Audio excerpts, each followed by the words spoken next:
Estatal de los Depósitos en su banco o en www.cmfchile.cl. Aquí comienza Monos en Infinita. Una mirada profunda a la semana política, con el estilo mordaz y descarnado de Camilo Férez y Gonzalo Miller, y la inconfundible conducción de nuestra Connie Stipicic, en directo y en plataformas por la 100.1. Esto es Monos en Infinita. ¿Cómo están ustedes? Son las 8 de la noche. Todavía queda luz. Yo espero que, como este va a ser el primer programa de varios que vamos a hacer, nos va a pasar que vamos a estar a oscura y va a ser un poquitito va a ser más simpático para que saquen su gin o su piscola, no sé, ya nos van a decir nuestros amigos que están muy mal acostumbrados, espero no caer en esa tentación de tomarse un trago cuando conversan un día a la semana. Estoy junto a Gonzalo Miller, director del Centro de Políticas Públicas de la UDD, y a Camilo Férez, director de Estudios Sociales y Políticos de Acerta. A los dos, un gran abrazo, bienvenidos. Estos son dos monos que se cayeron del árbol del Comando Jungle. Así es. ¿Ah? Y los recogimos aquí con cariño, les estamos haciendo nanay y los vamos a invitar a conversar a los dos para echar una mirada a lo que ha sido esta semana y a proyectar además lo que se viene porque, la semana intensa. ¿Cómo están los dos? Bienvenidos. Camilo. Hola, Connie, qué rico estar contigo. ¿Cómo estás, Gonzalo? Tantos aligot. Tanto aligot con tantas. Bueno, primero que nada, salud, entonces, ya que estamos bienvenidos en Monos en Infinita, ¿no? Sí. Nuestra nueva casa. Un agrado. Muchas gracias, Connie, por la invitación. Encantadísima, encantadísima. Ya, yo los quiero empezar a exprimir desde ya, porque tenemos varios temas que hablar. Obviamente vamos a dedicar la primera media hora, al menos del programa, que dura hasta las 9 y que ustedes lo pueden ver, no solamente ver en el streaming de Infinita y escuchar por la 100.1, sino que también ver en los canales de Facebook y de YouTube de la radio y, por cierto, el canal de YouTube del Comando Jungle, donde vamos a permanecer ahí, ¿verdad? Sí, sí. Bueno, tuvimos una semana que, digamos que esta semana partió el viernes de la semana pasada. Llevamos una semana muy intensa a partir de la noticia de lo que podríamos denominar así en simple, la caída de Sergio Muñoz, hasta ese día director de la Policía de Investigaciones. Caído por un caso que deriva de otro caso, que en su momento fue un tremendo escándalo y sin duda lo va a seguir siendo, porque en la indagación, y voy a hacer un resumen muy rápido, porque ya nos han escuchado harto y probablemente todos están más o menos al tanto de lo que se trata, pero revisando el celular del abogado Luis Hermosilla, producto del caso Audios, se dio a la altura de la página 40.000, de 707.000, vaya uno a saber lo que queda por delante, o atrás. Claro, o para atrás, se encontró este diálogo bastante intenso de 500 y tantas conversaciones con Sergio Muñoz, que revela, más allá de una amistad y de una cierta intimidad, terminó dejando en prisión preventiva al director de la PDI y provocando un terremoto de proporciones políticas, proporciones institucionales y todavía esquilas que no hemos terminado de recoger. Le doy la palabra a don Gonzalo Miller. Quiero saber cómo se ve esto desde su esquina. La primera víctima del WhatsApp del abogado Luis Hermosilla terminó siendo Sergio Muñoz, ¿no? El ex director de la PDI. ¿Y por qué decimos la primera víctima del WhatsApp? Porque claro, lo que es, como muchas veces en lo político, ¿no? Cuando se trascienden como conversaciones privadas, siempre va a generar un problema. Ahora, si esas conversaciones privadas son constitutivas de delito, ¿no? O, para el caso del funcionario público, ¿no? El director de la PDI le implicaron violar un secreto al cual está obligado, el secreto funcionario.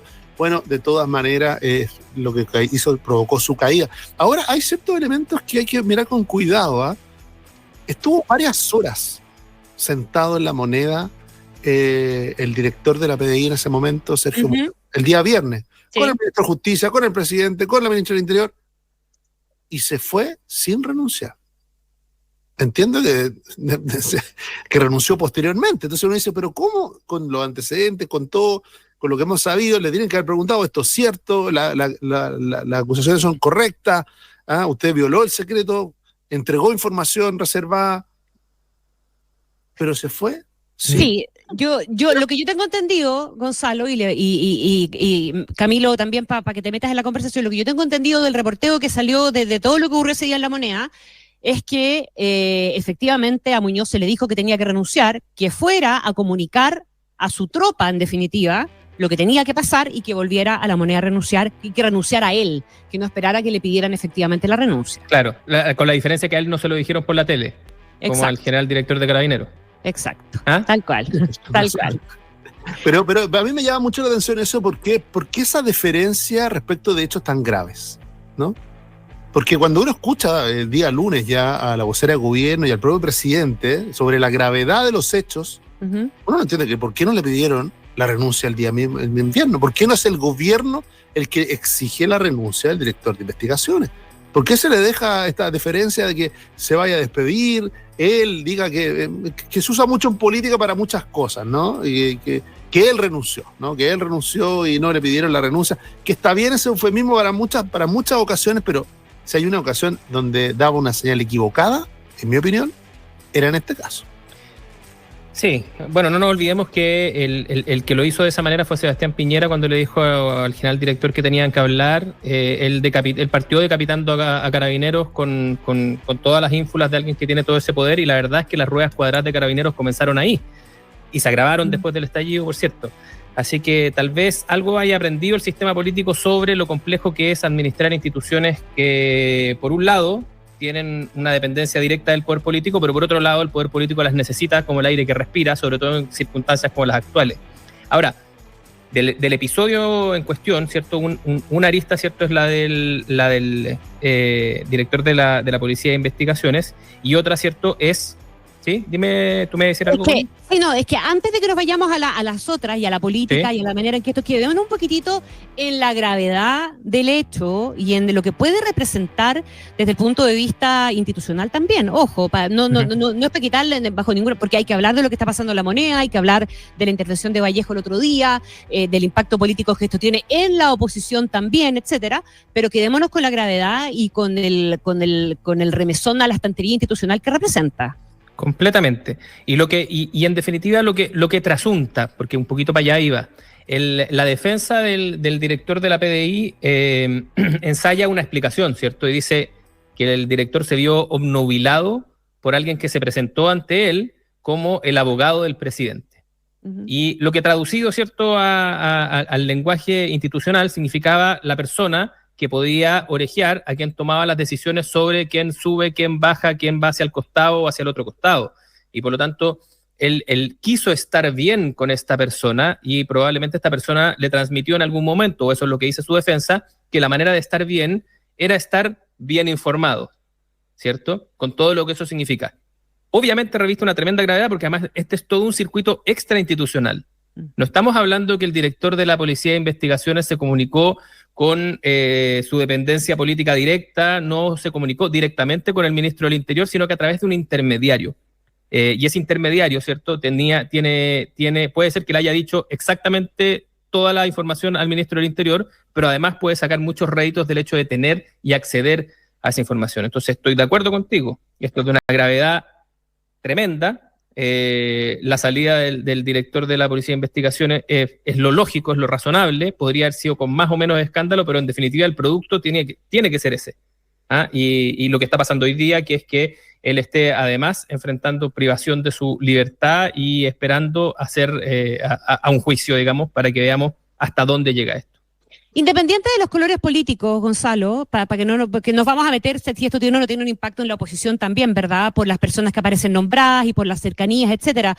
Pero independiente de las personas, tiene que ser muy malo para cualquier país encontrarse con que hay alguien que detenta esa cantidad de poder, y no sabemos, y esa es una duda, y a mí me encantaría saber qué ideas han hecho ustedes del papel que jugaba Luis Hermosilla en todo este contexto, en el contexto del caso Audio, en esta situación y probablemente en otras que vayamos conociendo más.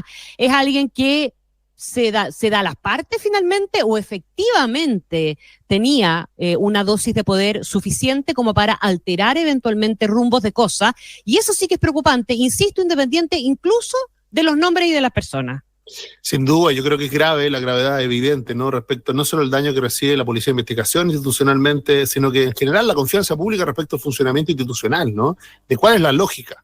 Ahora, también, digámonos la verdad un rato, porque gente que transita en los pasillos del poder hay en todos los poderes. Están en el Congreso, están en el Poder Judicial, y también parece ser que están en los entornos de las policías, ¿no? Mi impresión es que en este caso puntual, había una persona que transitaba con mucha agilidad pero que tenía el síndrome de aparecer mucho más importante de lo que verdaderamente era. ¿No? No conozco en detalle todo, pero ayer veía, ¿no?, cuando salían las conversaciones, el tipo de conversaciones. O sea, el director de investigaciones aparecía pidiéndole su intercesión frente a decisiones de gobierno. ¿Ah? Es decir, por ejemplo, que el tal edificio institucional que iba a estar dedicado al cibercrimen y a la ciberseguridad se contara con él para el próximo año. Le hace una solicitud institucional de intermediación frente a la autoridad, ¿no? Como abiertamente una lógica extraña para lo público de un gestor de intereses, ¿no? Algo que es muy propio del mundo privado en su relación con el público, pero que es muy raro, muy difícil de explicar dentro del propio ámbito público, y pareciera ser de que estaríamos frente a este caso, ¿no? Un gestor de intereses, por el tipo de comunicación que había, ¿no? Ahora, yo creo que no lo hace menos grave, pero es interesante ver, desde la perspectiva de lo que marcaba Connie, de si había más fantochería, ¿no? Más creer que podía hacer más cosas, que cuando se ve el detalle de las solicitudes de ayuda hechas, ninguna resulta.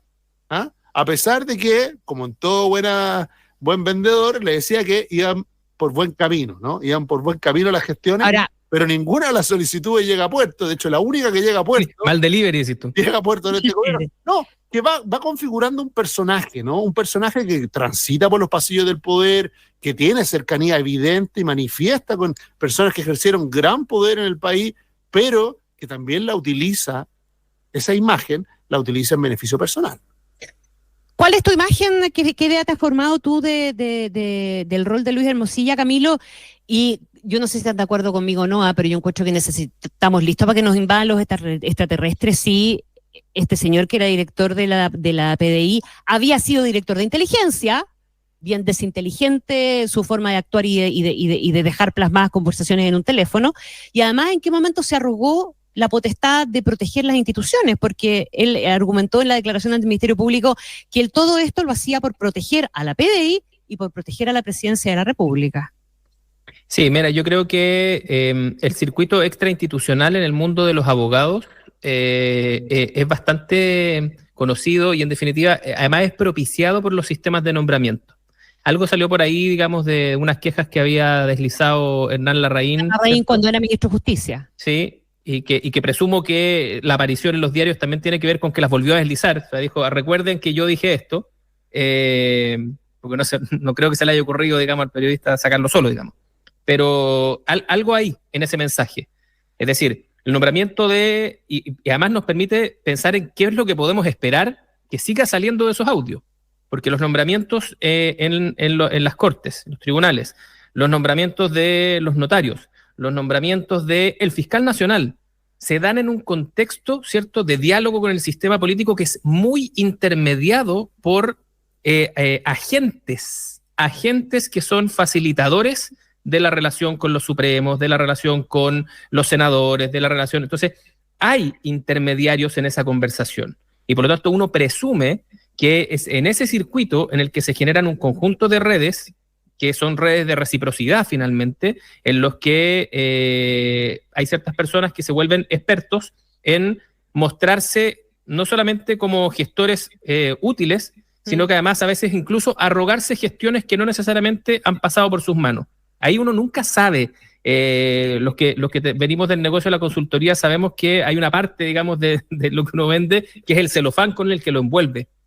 Porque no todo es tangible, no todo es un producto que tú tomas, pesas y finalmente le pones valor, sino que hay un conjunto de adornos con los que se entregan los servicios. Y este no debe ser la excepción, ¿ya? Y por lo tanto, las fotos, la cercanía social, la cercanía política, el hecho de defender al ministro del Interior cuando es acusado en el Congreso, todas esas son señales que tienen que ver con esa cercanía a la toma de decisiones y que el resto de los actores lee como un agente al que puede echarle mano, conversar con él y eventualmente granjearse algún tipo de voto en todas estas instancias decisionales de las que estamos hablando. Gonzalo Miller. más allá de la investigación penal que ya está en curso, ¿no? De los efectos políticos que estamos un poco comentando, también hay que detenerse un poquito en el mal diseño institucional, porque cuando se hace tan necesaria la gestión, ¿no? O la intermediación, cuando hay una conversación entre poderes del Estado o entre órganos del Estado, es porque no hay un correcto diseño institucional. Muchas veces cuando hacemos el nombramiento, ¿no? Para nombrar al fiscal nacional, que lo hemos peleado tanto, ¿por qué no hay audiencias públicas o por qué no hay instancias de conversación si la conversación es necesaria? ¿Ah? O sea, ¿cómo va a nombrar a un fiscal nacional sin que presente un plan, sin conocer su trayectoria, sin poder conversar con él? Y en eso, por ejemplo, en Estados Unidos es mucho más transparente, ¿no? Es decir, hay registro de las conversaciones, pero no se evitan las conversaciones, porque si no llegamos al absurdo de decirle, para que no haya interferencia, prácticamente le estamos pidiendo a los poderes que no interactúen entre sí o que no generen una conversación que obviamente que es necesaria. Lo que hay que producir es un diseño institucional que produzca que esa conversación se dé en un ambiente aséptico, ¿no? Y no sujeto al interés o a la intermediación de interés o a intereses particulares, ¿no? Que pudieran torcer una decisión u otra. Hemos visto en los últimos 20 años desfilar por los tribunales a las máximas autoridades de todos del mundo uniformado, digamos, incluyendo en eso a las policías. De hecho, el antecesor de Muñoz, Espinosa, está también en un caso judicial. Bueno, es parte de la conversación que tiene con Hermosilla. Hermosilla era el abogado defensor de él. En el caso de Carabineros también, ¿verdad? Tenemos al general Yáñez y a los antecesores por el Paco Gate y por otras situaciones. También en el caso de los comandantes de jefe del ejército. Se trata de instalar siempre esta lógica de que las instituciones son las que importan y no importan las personas, y que las instituciones tienen que seguir adelante y el país seguir funcionando. ¿Cuánto daña esto a las instituciones y qué capacidad tienen también, cuál es el grado de resiliencia real que pueden tener para seguir adelante? Es una impresión personal, yo tengo la sensación de que en el caso de la PDI pareciera ser más fácil que en el caso de Carabineros, y que eso puede explicar la decisión que se tomó de anunciar con tanta anticipación y dejar en su cargo por un rato largo, probablemente hasta el día de la formalización, al general director de Carabineros. Sí, y tienen posiciones diferentes desde el punto de vista de la dependencia del gobierno también. Así que uno no puede desanclar las situaciones del contexto en el que se producen, y no nos olvidemos que este general director de Carabineros fue el primero que salió a respaldar al gobierno en su intento de dar una señal de respaldo a las policías. Es decir, la reciprocidad institucional la puso primero el general director, incluso cuando todavía estaba Isquia Siches, cuando dijo que esto no era, que esto no era una improvisación. ¿Se acuerdan ustedes o no? Sí, claro. Eso coincidía con el momento en el que Isquia Siches pasó a hablar de nuestros carabineros, y había toda una puesta en escena que trataba de revertir una convicción que había sobre la aproximación del gobierno en su conjunto hacia las instituciones policiales, que era tributaria del estallido, y el giro que entendió el gobierno debía dar para comenzar a producir resultados en un montón de áreas. Y por lo tanto, ese general director ha sido tremendamente necesario para el gobierno, para ordenar a la institución y hacer creíble el trabajo hasta el punto en el que estamos hoy, que se ve una relación mucho más fluida y que se nota una cierta confianza interinstitucional. No se anda pidiendo que se respalde a Carabineros, por así decirlo. Entonces, la posición de él, obviamente, es mucho más compleja y probablemente lo han tratado con mucho más guante de seda, pero bueno, ahora el gobierno fijó un criterio, y los criterios son súper pesados, porque a la hora de fijar un criterio, por ejemplo, en la formalización, eso debiese primar para el general director de Carabineros, debiese primar para los del segundo piso, debiese primar, bueno, si la formalización entonces es el límite, todos los que entren en fase de formalización agarrarán sus cositas y se van. O si no, vamos a tener que volver a explicar lo inexplicable y tratar de cuadrar el círculo. Gonzalo.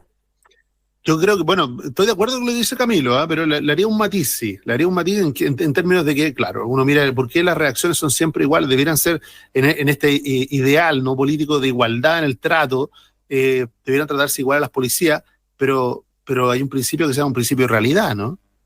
Carabineros no tiene la misma relevancia para un gobierno que la policía de investigación, en términos de seguridad pública, en términos de la presencia territorial, en términos de la dependencia, ¿no? Que existe. Obviamente que Carabineros tiene un peso mucho mayor y por lo tanto obviamente que se hacen diferencias. Ahora, después de encontrarte razón, Camilo, me queda dando vuelta y digo, bueno, ¿por qué escuchamos al ministro de Justicia el domingo decir que tenía que evaluar su renuncia? ¿Ah? Esto es como eso, algo que casi es un patrón de conducta en este gobierno, como que se rinde al realismo, pero no renuncia. Ahora, yo en defensa del ministro Cordero tengo que decir que el 5 de enero, sentado en el estudio de Radio Infinita, dijo exactamente lo mismo. Bueno, o sea, perseverante, aunque sea aparentemente en un error, pero perseverante el ministro. Pero digo, ¿por qué? Porque si de alguna manera estuvo a punto de entrar en un loop muy grave el gobierno, ¿no? Es decir, del descabezamiento de ambas policías, como que hubiera un patrón común entre los casos del inspector del director de investigaciones Muñoz y el del general Yáñez, cuando los casos son absolutamente distintos, ¿no? Entonces también uno dice, la política es timing, tiempo, oportunidad. Y la frase del día domingo del ministro tomó un carácter que casi hace caer en crisis al gobierno. El relato es muy bonito además porque el general Yáñez le relata, ¿no?, al diario oficial del gobierno y le dice, ¿sabe qué? Yo despierto todos los días muy temprano, los días lunes a las 6 de la mañana, cuando me acuesto muy temprano los domingos. No vio tolerancia cero. No escuchó la frase en vivo, pero sí la vio a las 6 de la mañana en todos esos reportes que le deben llegar a primera hora, ¿no? Y continúa su relato al diario oficial y le dice, oiga, y además, lo primero que dijo, llamo a la ministra del Interior y me dice, usted no se preocupe, esa no es la opinión del gobierno. ¿Cómo no es la opinión del gobierno si estaba transcrita la opinión del ministro de Justicia? Fue un lapsus, fue parte del diseño. Yo creo que un vocero oficioso y el abogado del presidente, como ejerce, ¿no?, Luis Cordero, rara vez tiendo a suponer de que se equivoca, sino que es parte de un diseño, a veces un diseño que tenemos que mirar con más distancia para entenderlo. Yo creo que él puso el matiz necesario para un mundo al interior del gobierno que sí quiere la renuncia del general Yáñez, pero matizado por el otro mundo del gobierno, el del realismo, ¿no? El pragmatismo, el de la realpolitik, de las razones de Estado, que le dijo, ¿sabe qué? Hoy día, por ningún motivo. Yo creo que al respecto, perdona, que sí, como solíamos decir con mi compañero Miller, es bueno decirnos la verdad y después nos mentimos. Creo que la explicación está precisamente ahí. Nos hicimos la pregunta al inicio y ahora nos la hacemos de nuevo. El gobierno no puede salir a decapitar a las policías a golpe y porrazo haciéndose el choro de las pampas porque las necesita y por lo tanto requiere cierta maceración, ciertos gestos para que la institución entienda que es con la persona y no con la institución. Uh-huh. Y por lo tanto, mucho de eso tiene que ver con las propias actuaciones del gobierno antaño y es lo que está tratando de resolver, es una brecha que está tratando de acortar, pero es parte de la realidad y la política se hace en la realidad. Más allá de que algunos quieran, cierto, revivir las batallas culturales y otras que son importantes, pero también deben desarrollarse en la realidad. Como decía Perón, en política la única verdad es la realidad. Vamos a las declaraciones de Camila Vallejo, que pusieron claramente un tronco en el camino, ¿verdad? No, porque no fue un palito en el camino. Para muchos la interpretación es que se dio un gusto la ministra Camila Vallejo hablando de indicios, ¿verdad?, de corrupción de cuello y corbata a partir del caso del director Muñoz y asociados además con la información que se tiene hasta ahora, dijo, a personeros de la oposición. ¿Cómo hay que tomarse esa declaración y la, entre comillas, defensa que se hizo por parte de otros personeros de gobierno, Elizalde, la propia ministra Toá, de lo que hay de fondo ahí? Que lo que hay de fondo es una preocupación del país porque efectivamente haya una suerte de red de corrupción o de red de poder, como ella matizó después. Fue un gustito, fue pegarle un raspón a la pintura de la oposición, una cierta revancha por el caso Convenio. ¿Cómo lo interpretan ustedes? Porque además ponen una situación complicada al Ministerio Público, que a esta altura es el que está salvando la patria. Si confiamos en que el Ministerio Público no va a salir en las siguientes páginas, Bueno, hasta ahora. Que haga la salvedad.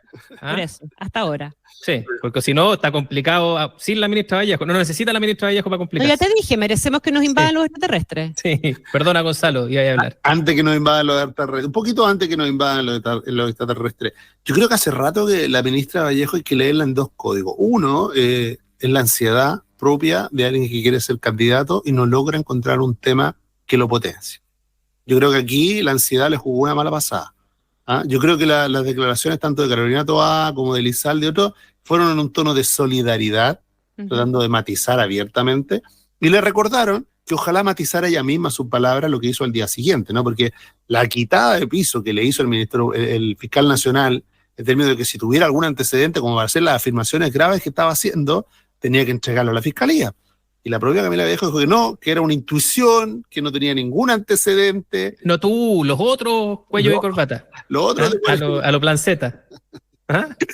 No eras tú, los otros. Sí. Entonces, yo creo que al final el error de la ministra está guiado un poco por eso, ¿no? Yo creo que ella miró con cierta envidia la semana que se mandó la ministra Jara y su, bueno, paguen mejor, po.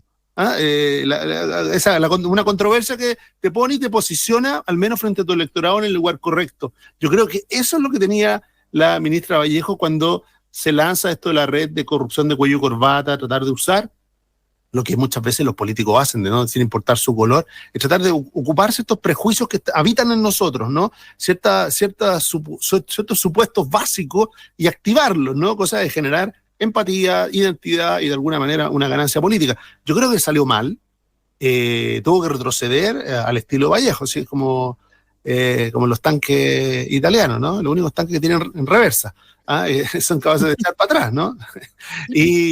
Y en ese sentido lo hizo de manera, no sé si más o menos elegante, pero lo hizo, ¿no? Desactivó la bomba que ella misma estaba instalando. La estaba instalando en la moneda de vuelta, digamos. Estaba instalando en la moneda y además porque, como decíamos en la conversación anterior, cada vez que se fija un criterio es muy complejo, ¿no? Porque la pregunta siguiente era, bueno, si esto parece red de corrupción, ¿qué parece el caso Convenio?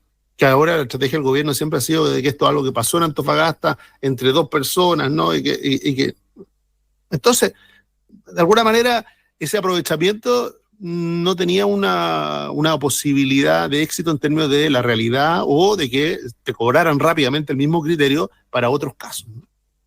Camilo. Yo creo que en los dichos populares siempre hay mucha sabiduría, y hay uno que dice que los curados y los niños siempre dicen la verdad. Y no quiero decir que la ministra sea ni curada ni niño, sino que lo que quiero decir con eso es que lo que tienen en común ambos es que están hablando sin filtro, lo primero que se les vino a la cabeza. Hay un conjunto de filtros que no tienen, uno porque es muy pequeño, otro porque está en estado de intemperancia. Y por lo tanto creo que lo que se asoma aquí es ese. O sea, la diferencia entre la primera declaración y la segunda es el timing entre aquello que me habita, mi pulsión más evidente, la idea que yo tengo de la política como un espacio de pulcritud, que es más bien ese resabio como de la política y de impugnación y estudiantil. Y por otro lado, digamos, de nuevo, porfiada realidad en la que se mueve la política, en la que la posibilidad de que cada uno de los escupos que tú tires al cielo te caiga en la cara es muy alta. Y por lo tanto yo creo que en ese interreño, ¿cierto?, se movió la ministra vocera entre los 2 días, entre su primera declaración y la siguiente. No se desdijo brutalmente, dijo que bueno, que esto era más o menos evidente, generó un camino para que la pudieran salir a respaldar de la forma en que se hace en política. Pues. No, si lo que la ministra quiso decir, y tiene en eso toda la razón, es esto otro. ¿Ya? Y probablemente todos nosotros, como diría Cantinflas, la mal tergiversamos. La mal tergiversamos. Me gusta eso, me encanta. Ahora, independiente de lo mal tergiversada que puede haber estado la ministra o no, hasta ahora, insisto, y ahora voy a tirar la pelota para la oposición, Gonzalo Camilo, es un hecho que los casos que aparecen nombrados y las personas que aparecen nombradas hoy día están justamente en un sector político y están todas girando en torno al ex gobierno del presidente Piñera o a casos judiciales, ¿verdad?, que afectan a personeros que fueron autoridades en su momento de la oposición. ¿Se le puede hacer un check a la reacción de la oposición? ¿Está al debe? ¿Está sumida en una perplejidad que es comprensible? ¿Le falta algo por hacer como parte de la reacción? Yo creo que la condena hacia la actuación del abogado Luis Hermosilla ha sido unánime, ¿no? O sea, de hecho, apenas él, que tenía una gran cantidad de causas dentro de militantes y sectores de la oposición, la ha perdido casi todas. O sea, casi todos les quitaron inmediatamente los patrocinios, ¿no? Hay un nivel de sorpresa importante y hay un nivel de rechazo a las conductas generadas. Sí, yo creo que de manera unánime. Ahora, obviamente que toda esta historia de pasillo se da en un entorno y en un contexto, que es los últimos años del gobierno de Sebastián Piñera. Uh-huh. Se da en ese escenario y por lo tanto es inevitable la asociación al tipo de causas y todo. Yo creo que íbamos como 99-0 hasta hoy día. Por eso hay que tener mucho cuidado aquí, porque quedan muchas páginas todavía. Sí, po, obvio. WhatsApp. Hablábamos del exdirector Muñoz como la primera víctima de este WhatsApp. Yo dudo que sea la última. Es la primera. Pero ya hoy día salió un segundo abogado, ¿no? Luciano Furio. Sí. De otra tribu política, haciendo gestión como hoy recibe mi amigo. De nuevo, la lógica privada de la gestión de intereses. ¿Ah? Que en el caso de los abogados no está bien tipificada, iba a decir, no, hubiera sido incorrecto. Regulada. No está bien regulada, ¿no? No está bien regulada. ¿Por qué? Porque permite, ¿no es cierto?, esa gestión, sobre todo de manera hiperimpropia o incorrecta, incluso lesiva, como lo que estamos observando cuando se produce una intermediación entre agentes del Estado, ¿no? Entre poderes o entre órganos del Estado, entre las policías y el propio gobierno, ¿no? Esa intermediación es absolutamente impropia, algunos dirían innecesaria. Ahora, yo tiendo a creer de caracterizarla como innecesaria sería un poquito desconocer la realidad. Yo creo que lo mejor es regularla, ¿no? De alguna manera mirar de la experiencia y regular correctamente para que esas relaciones sean más transparentes, pero tratar de negarlas, yo creo que, de nuevo, es poner una opacidad donde tiene que haber luz. Siempre nos encontramos con cosas que nos falta regular, ¿ah? Sí, pues es que es Bueno, parte del negocio. pero es parte de, pues, claro. ¿Ah? ¿Para Esto qué está vamos vivo, ¿para esto qué está vamos a vivo, hacer digamos. negocio a los políticos y a mi querido Gonzalo Miller, que les da tan buenas ideas? Derecho que se trata sobre nuestras relaciones, interacciones, ¿no? Obviamente desde el derecho romano hay cosas que seguimos haciendo igual, pero sostener de que la complejidad de las interacciones humanas son iguales en el mundo de la pequeña Roma, ¿no? Marco Tulio Cicerón nos diría que sí, pero en esencia sí, pero también hay una diversidad hoy día de lo que significa lo público, lo privado, es algo que se han generado áreas grises, ¿ah? Y que obviamente esas áreas grises han sido pobladas, ¿no? Por emprendedores o por oportunistas. Mira, si Y la de eso hay en cuenta todas que hay que sacar, yo creo que es súper simple. Si voy a volver al ejemplo de los nombramientos, que creo que es el más gráfico. Si buena parte de estas conversaciones versan sobre ayúdame en esto, no hay sector político que tenga hace mucho rato autonomía para el tipo de nombramientos de los cuales estamos hablando. Por lo tanto, lo más probable es que estas sean conversaciones que crucen esas fronteras varias veces. Es muy raro pensar, digamos, que los involucrados son solamente los involucrados de un gobierno, da lo mismo cuál sea dentro de los últimos 20 años no han tenido la mayoría suficiente. Perdón, Camila, pero para darle perspectiva, y eso es válido para el nombramiento hoy día en Chile del director de un hospital, como para el director de un servicio, y podríamos empezar a nombrar áreas que hoy día, porque hoy día estamos concentrados en lo que pasó en investigaciones y nos parece grave, y es correcto que nos parezca grave, ¿no? Y que genera un daño, que es evidente que genera un daño gigantesco, pero también tenemos que entender de que esa lógica de funcionamiento opera en prácticamente todos los nombramientos del sector público, sin importar mucho incluso el nivel de desconcentración, Sí. cargo o de... Pero hay algunos para los que te alcanza la discrecionalidad del gobierno y la discrecionalidad presidencial, para otros no.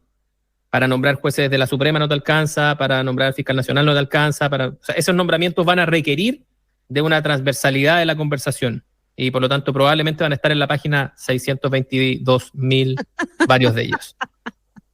Ya, una última cosa, Camilo, para que nos vayamos a una pequeña pausa y seguir conversando aquí con los monos en Infinita. ¿La reacción de la oposición te parece al debe o nada? Aquí en el fondo nadie puede ni reaccionar mucho ni reaccionar poco porque estamos todos pendientes de lo que viene en las próximas páginas. Si soy coherente con lo que acabo de decir, creo que es una reacción prudente, porque aquí nadie sabe hasta cuánto y hasta dónde va a seguir estirándose este hilo. Por lo tanto, cualquier ventaja de corto plazo que se intente sacar, probablemente va a haber que rociarla de azúcar luego y tragársela, y por lo tanto yo creo que la política ha aprendido en el último tiempo que frente a ciertos fenómenos es mejor tomar un poquitito de distancia, no ser el primero en salir, ¿cierto? Y ver entonces cómo va enfilándose la cosa. Eso es lo que le recomendaría a este humilde asesor, pero bueno. Sí, no, y él lo hubiera recomendado a la vocera el otro día también. Tienes ¿verdad? uno, claro. Claro. Y yo ahora me acordé de algo, Cori. ¿Qué? Porque a propósito de lo que decía Camilo, ¿no? Esta facilidad para subirse al púlpito cuando las jugueras están dando, nunca hay que darle tomarse el jugo, ¿no? Esperar que se asiente un poquito, ¿no? Que se asiente un poquito. ¿Por qué? Porque en caso, siempre las imágenes, Rodrigo Peñailillo, ¿no? A propósito del caso SQM, a propósito del caso del escándalo de Bien financiamiento. recordado por Camilo en una columna en La Tercera hoy día. ¡Pum! Lo estaba parafraseando aquí Sí. Parafraseelo al nomás. ex monoconductor. A Galán Rural. ¿Se acuerdan de esa época? Te lo pasamos bien igual, ¿ah? Igual. Todo tiempo pasado fue mejor. Oye, pero Ya, recuérdenlo, dale, Connie. porque a lo mejor no todo el mundo, Gonzalo, a lo mejor leyó la columna de Camilo. Haga el recordatorio del caso Peñailillo, vale la pena. Que Rodrigo Peñailillo, pese a tener los pies metidos en el barro, sintió que él también podía subirse en ese minuto al púlpito y apuntar con el dedo a la oposición en ese minuto y cobrarle un par de cuentas, ¿no? Hacer Por el el caso Penta. escándalo propio a propósito del caso Penta y finalmente, no me acuerdo, fueron 30 o 60 días después, ya no estaba en el Ministerio del Interior, no estaba en el No, gobierno. porque No. terminó él mismo habiéndole vendido unos informes a SQM. Y Harold Ni más and ni Jones, Business and Law. ¿Se acuerdan ustedes? Qué ¿Cómo entretenido. Ya es ¿Cómo como arqueología eso. Exacto. Bueno, para comer pescado hay que tener mucho cuidado, como sea, para... Ujú. Para decir Eso. mentiras y comer pescado. Exactamente. Señores, los invito a que nos vayamos muy cortito, un par de minutos, a una pausa y vamos a volver para seguir conversando aquí con los monos en Infinita. Tenemos que hablar de las víctimas que quedaron en el Senado. Ah, cierto. Sí, vamos y volvemos. Escuchas Monos en Infinita con Connie Stipicic, Camilo Férez y Gonzalo Miller. Pausa y ya volvemos.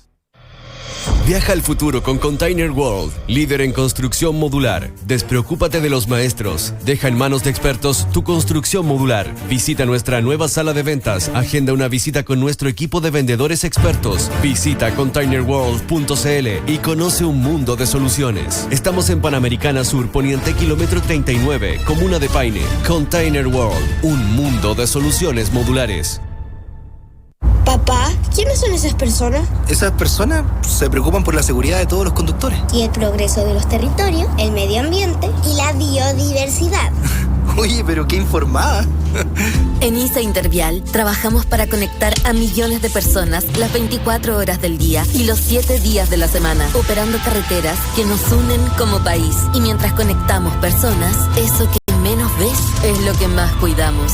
ISA Intervial. Conexiones que inspiran. Infinita es mucho más que radio. Todo lo que te sirve, te informa y te sorprende lo tenemos las 24 horas del día. Infinita.cl.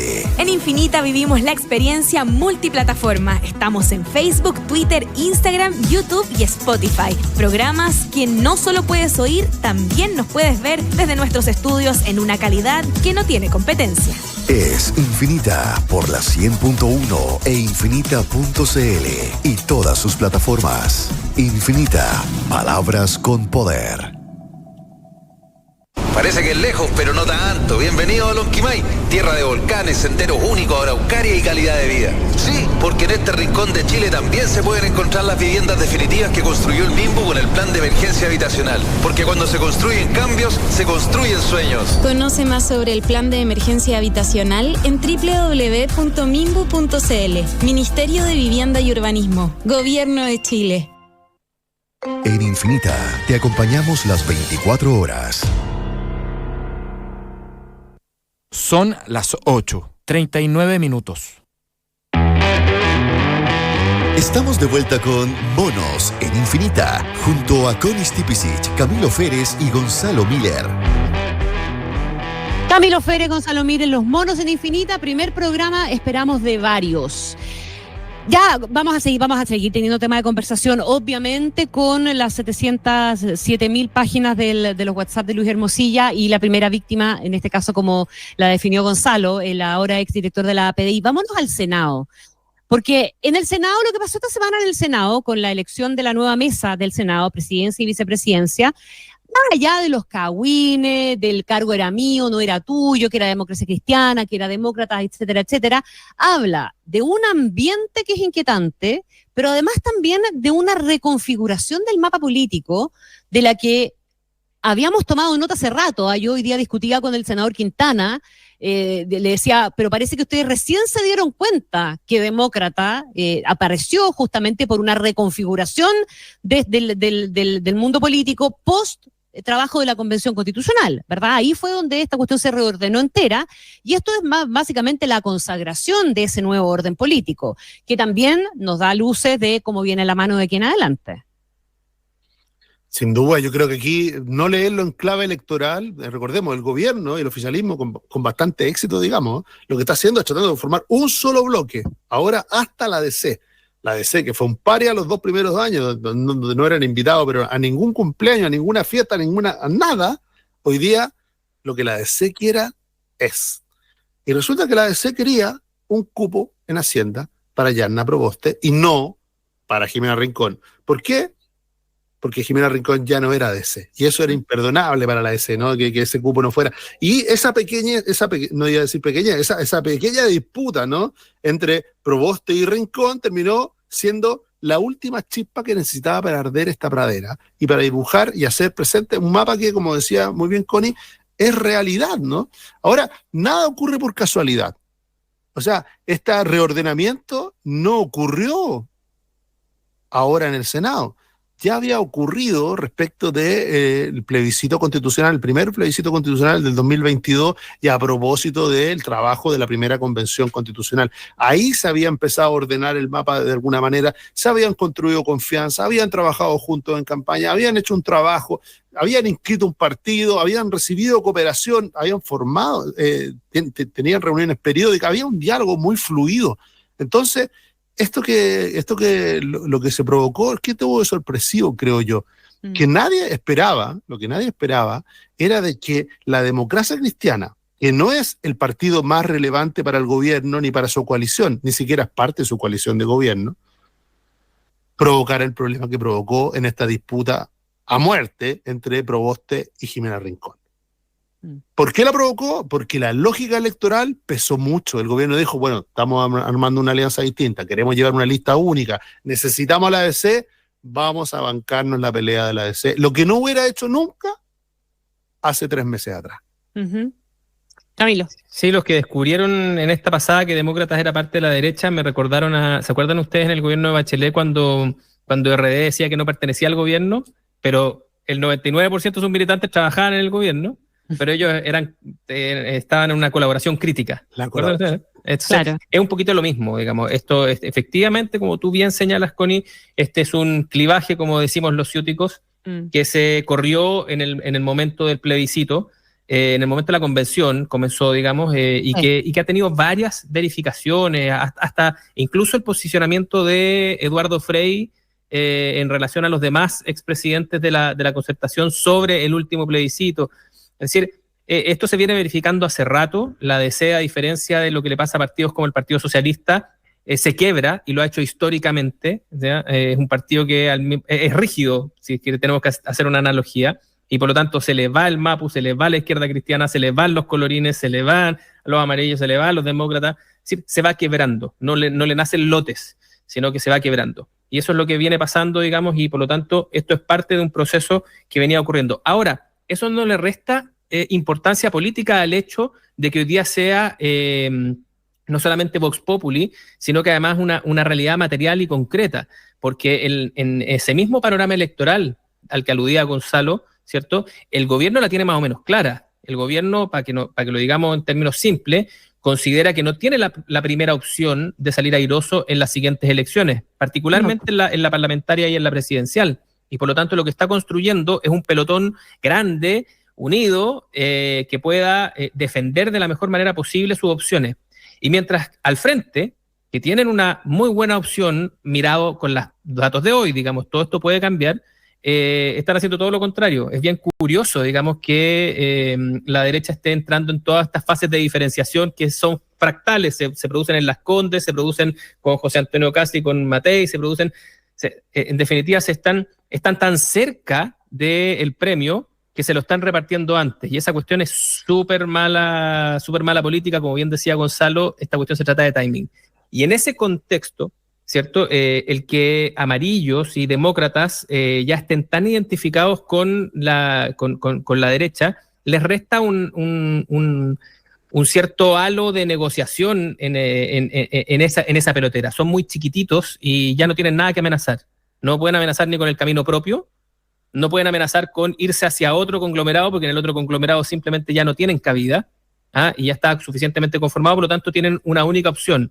Entonces, desde la perspectiva de ellos, están quedando, o sea, esta victoria, entre comillas, de Jimena Rincón puede ser una frente a Yasna Proboste, que se han agarrado además tantas veces, y es que esta cuestión además tiene un cierto morbo cinematográfico. Sí, claro, tiene su cagüín.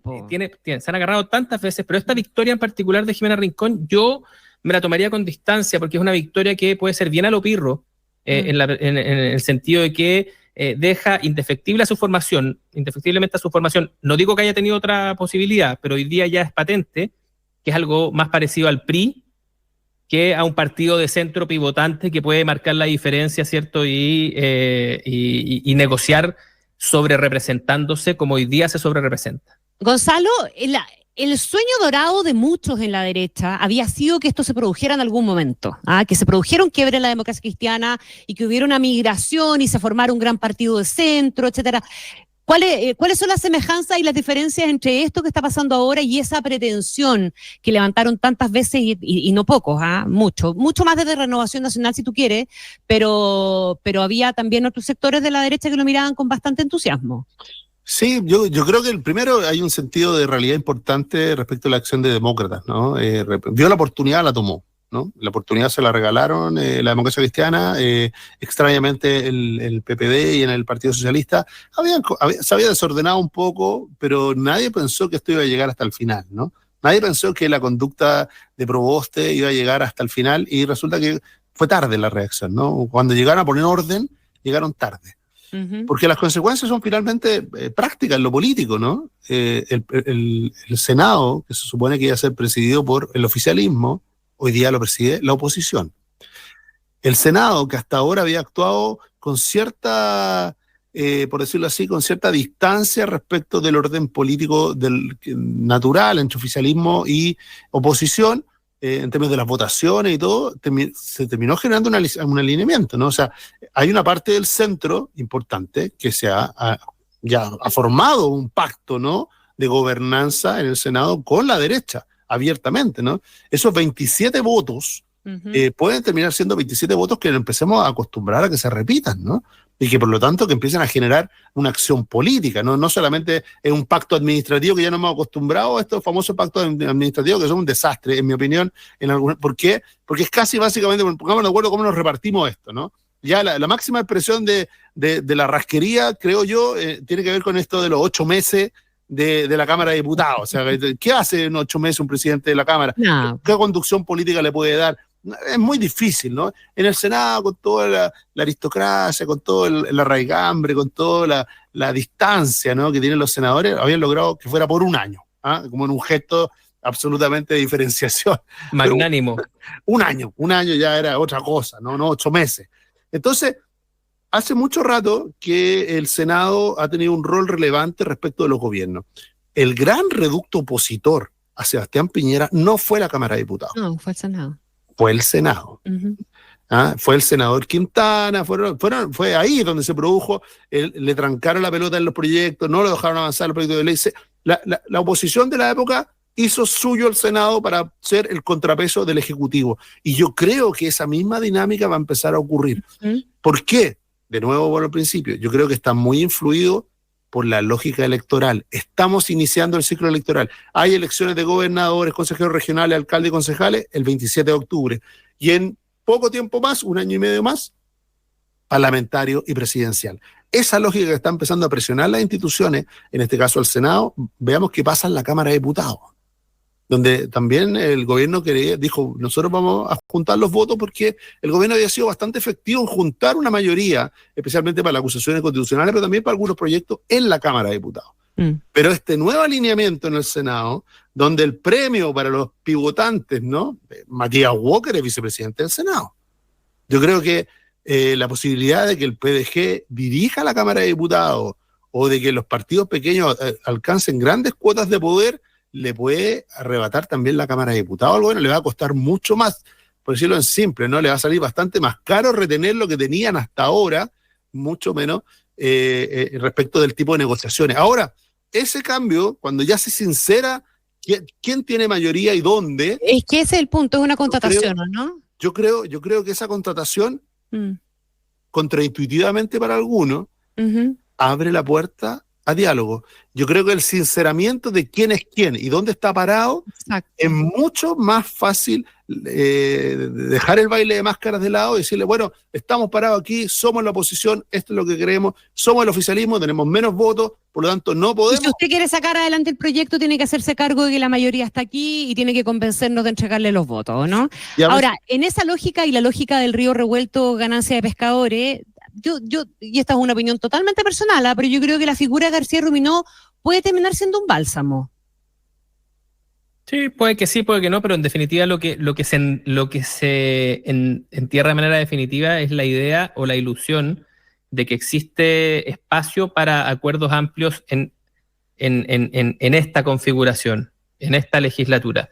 En momentos hemos estado cerca, pero si uno toma un poquitito de distancia nos vamos a dar cuenta que el Senado, que se supone que es como el epítome de estos acuerdos, ¿cierto?, ha llegado a acuerdos amplios y transversales solamente cuando ha estado amenazado de muerte en el último tiempo. Es decir, lo amenazó la Convención 1, no iba a continuar, no iba a haber Senado, y logró, ¿cierto?, un acuerdo suficiente no solamente para oponerse a lo que venía, sino que además para dibujar lo que vendría después, que sería la segunda convención. Casi de la misma forma, digamos, el Congreso puede llegar a un acuerdo súper multitudinario cuando está físicamente amenazado en el contexto del estallido. Pero sin esa amenaza, lo que prima son la dispersión de intereses y la falta de perspectiva de tiempos largos en la discusión política. Y por lo tanto yo creo que para este gobierno debiese empezar a tomar nota de que no solamente el Senado va a estar como está, sino que además sus propios ministros que quieran salir a competir van a tener que irse en octubre, noviembre Camilo, de este año. Es que eso de la amenaza me quedo dando vuelta, porque entiendo cuál es el sentido, ¿verdad? Pero ¿cuál es la amenaza que tendría que activarse aquí para que el mundo político reaccione? No, ojalá que no se active ninguna. Claro, o sea, porque tenemos la ley corta y SAPRE, claro, ley corta y SAPRE, que estamos esperando que se empiece a morir la gente. En las pensiones, ¿qué estamos esperando? No te voy a decir de nuevo un estallido, ¿verdad? Porque cuánto del estallido habrá estado asociado al tema de las pensiones, y se sostiene que una parte, pero ¿qué es lo que estamos efectivamente esperando para no seguir no haciendo nada? Esa pregunta no tiene respuesta. Lo que constato es justamente que si es que no está suficientemente amenazada, la clase política no alcanza acuerdos suficientemente amplios. Y las amenazas pueden venir desde distintos lugares, pero eso lo que te da cuenta es que no existe un sustrato de urgencia parecido al que tiene la ciudadanía. Nosotros estamos hablando de esto y podemos hablar mucho rato, digamos, y para la gente el tema económico y el tema de seguridad siguen siendo los principales. Lo más importante, obvio.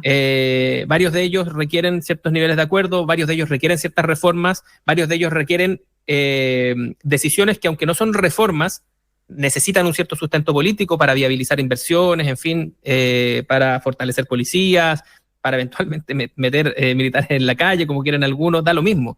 Esos requieren un cierto nivel de consenso y tal vez solamente en esto último estamos volviendo a constatar un cierto nivel de cruce de fronteras. ¿Y por qué? Porque los alcaldes no les alcanza con el nicho electoral de un parlamentario para salir electo. Sobre todo los alcaldes del oficialismo, que requieren, para volver a ser electos, van a requerir una mayoría sustantiva, no les alcanza con el nichito electoral de su tribu, más este subsidio que entrega el hecho de ser el impugnador, el que viene a hacer las cosas de manera diferente. Ahora van a tener un retador afuera, y si no tienen un discurso de mayoría, están más o menos sonados. Y son ellos finalmente los que terminan presionando al sistema político para que les recojan el guante con cuestiones que ya parecen chistes. Por ejemplo, los militares en la calle. Exacto. Claro. Eso es como bien sintomático, ¿no, Gonzalo? Sí, de la lógica electoral con la que estamos conversando, obvio. La contratación de que hay para los parlamentarios, el nicho del 30 a 31% del gobierno es un nicho cómodo. No los pone en riesgo. A los alcaldes sí los pone en riesgo y así lo estamos viendo, ¿no? A propósito de los incendios, las dos alcaldesas, Villa Alemana y Viña del Mar, encararon al gobierno inmediatamente, ¿no? Lo responsabilizaron de los problemas. O sea, las lealtades tradicionales, al momento que están sus cargos puestos sobre la mesa, y ellas tienen que construir mayorías Y obviamente que el gobierno le da una base, ¿no? 30%, pero ellos tienen que superar eso y tienen que tratar de llegar a cuotas de 45, 50%. Algo parecido va a ocurrir con los gobernadores. Y ocurren estas imágenes que a veces son tan difíciles de explicar. Uno recuerda la elección de Claudio Rego. Claudio Rego enfrentó al Frente Amplio, enfrentó a la candidata del Frente Amplio, duramente. Fue cuestionado, ganó con los votos de derecha. Y hoy día va camino a ser el candidato único del gobierno, del Frente Amplio, Partido Comunista y la Democracia Cristiana, el socialismo democrático. Entonces, hay un cambio de escenario evidente de lo que pasó y de lo que está pasando hoy día, sí, pero yo creo que en el Senado, a mí no me sorprendería que el Senado tomara un protagonismo en términos de agenda, porque constituida una mayoría, el Senado se transforma en un poder, y el poder solo sirve cuando se ejerce. O sea, la autonomía que adquiere el Senado en términos de empujar agendas, no solamente reactivamente, no solamente ver cómo se transforma en un poder negociador, en una contraparte del Ejecutivo, sino que de manera activa, lo vimos, ¿no? Lo que pasa es que uno cree que ciertas lógicas políticas ocurren cuando hay alguien de un color en el gobierno o hay alguien de un color en la oposición, y en realidad ocurren por debilidad o por fortaleza de uno, ¿no? Una oposición fuerte se hace sentir. Un gobierno débil la sufre. Un gobierno fuerte no le da espacio a la oposición, ¿no? La acorrala, la arrincona. Y la oposición, cuando está dividida, se vuelve débil y de alguna manera se termina arrinconando. Entonces, eso da lo mismo quién gobierna o quién está en uno u otro lugar. Porque eso... Ahora, en esta pasada en el Senado, la oposición dio una demostración de fuerza por una cuestión de número y por el fenómeno demócratas, etcétera. Pero como decía Camilo antes, efectivamente tenemos una oposición que está dividida, que tiene dos liderazgos hoy día. Uno que va subiendo, el otro que va bajando, pero son dos liderazgos fuertes hoy. Republicano está trabajando calladito para eventualmente dar otro batatazo electoral en las municipales, porque está armando un diseño que electoralmente puede ser muy potente y de vuelta se puede dar vuelta a la tortilla, tal como pasó hace un tiempo atrás, ¿o no? Bueno, lo que no quita es la competencia, ¿no? Yo creo que obviamente que la oposición ahora tiene que ver cómo esta mayoría que logró este pacto centro-derecha, si cómo se consolida electoralmente, ¿no? Y de alguna manera si son a través de pactos de omisión, si son en una sola lista, en listas competitivas de concejales, con un mismo discurso opositor. Eso es lo que es la construcción de lo que viene. Lo que estamos constatando es que ya se produjo un alineamiento distinto y hoy día ya no hay problema en que eso se haga manifiesto, ¿no? Y que de alguna manera se exprese electoralmente. Ahora, tiene que ver de nuevo con que si se es reactivo o de alguna manera se toma el liderazgo. Yo creo que hay espacio para que la oposición tome un liderazgo legislativo relevante en materias de seguridad, incluso en materias de crecimiento, de alguna manera anticipe lo que sería como alternativa de gobierno, la empieza a anticipar, algo que, de nuevo, ya hizo la oposición anterior, actual gobierno, ¿no? Empezó a anticipar por dónde venía su discurso, por dónde venían sus proyectos, presentándolo, discutiéndolo y de alguna manera poniendo al gobierno en una situación un poco más incómoda, ¿no? De tener que... En esa incomodidad, ¿tú te imaginas, Camilo? Y ya empezamos a cerrar ya la conversación, estamos casi cumpliendo la hora. ¿Te imaginas que esto significaría que el gobierno tenga que guardar en el cajón toda su reforma? ¿O te imaginas que puede haber alguna posibilidad y algún sentido de realidad que permita acomodar los proyectos que han sufrido acomodos en el camino? Son distintos de los que estaban en el proyecto en el programa de gobierno original, como para que se aprueben y el gobierno le haga al menos check alguna de las reformas que tienen carpeta? Mira, vamos a tomar tres problemas fundamentales. Uno es el de salud, el otro es el de pensiones y el otro es la reforma tributaria, no obstante que hay más elementos que probablemente se quieran discutir. Yo creo que en todos ellos el gobierno va a tener que modificar fuertemente cuáles son sus pretensiones iniciales y en algunos casos ordenarse, como es el caso de salud. Acaba de recibir un mensajito del Tribunal Constitucional y por lo tanto va a tener que hacer algo reponiendo las indicaciones que el TC le acaba de votar porque no tenían los quórums suficientes, no fueron votadas con los quórums suficientes y eran de iniciativa exclusiva del presidente de la República. Digamos que el TC dijo que la mutualización era inconstitucional porque no había sido iniciativa presidencial. Porque no había sido votada con quórum de reforma de sistema previsional, ¿no? Ajá. ¿Cierto? Que ese es el quórum que estaban pidiendo, ¿no, sí, Gonzalo? Sí. Ya. Bueno, va a tener que hacer algo el gobierno al respecto y por lo tanto va a tener que o hacer suya la mutualización o va a tener que buscar algún tipo de solución. Inventar una fórmula que funcione. En el caso de la reforma de pensiones, muy probablemente tampoco la fórmula actual, que es la que aprobó la Cámara de Diputados, va a ser del agrado de los senadores, ni mucho menos de un Senado con mayoría opositora nítida y además una comisión presidida por alguien de la oposición, como es el caso de la Comisión de Trabajo. Así que ahí también va a tener que ensayar un par de entregas más. Y ahí viene de nuevo la disyuntiva. La ministra Jara, que como bien recordaba Gonzalo, probablemente tenga futuro electoral, que tiene tan buen desempeño en esto de suban los sueldos, es buena en el área chica, va a tener que empezar a calibrar.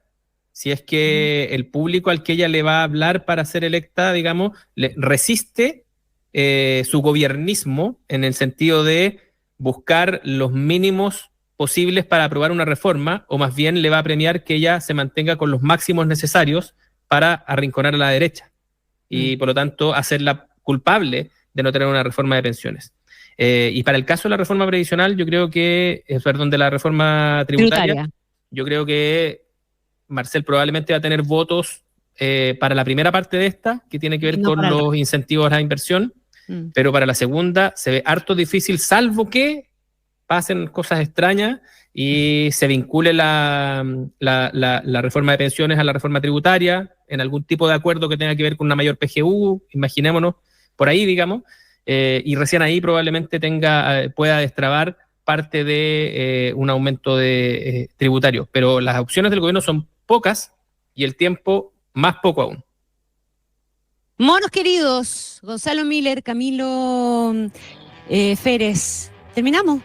Se acabó la hora. Se nos pasó volando. Se pasó volando. Sí, se nos pasó volando. Muchísimas gracias por estar con nosotros hoy día. Nos vemos el próximo jueves a las 20 horas. Si alguien llegó tarde y quiere verlo, esto va a estar disponible ya, ¿verdad? Liberado también para que lo vean en cualquier momento en los canales de YouTube y alojado también en nuestro sitio en infinita.cl. Un abrazo muy grande y buena semana. Aguante, que estén bien. Chao, nos vemos, chao. Chau. Aquí termina Monos en Infinita, una mirada profunda a la semana política, con el estilo mordaz y descarnado de Camilo Férez y Gonzalo Miller, y la inconfundible conducción de nuestra Connie Stipicic, en directo y en plataformas por la 100.1. Esto fue Monos en Infinita.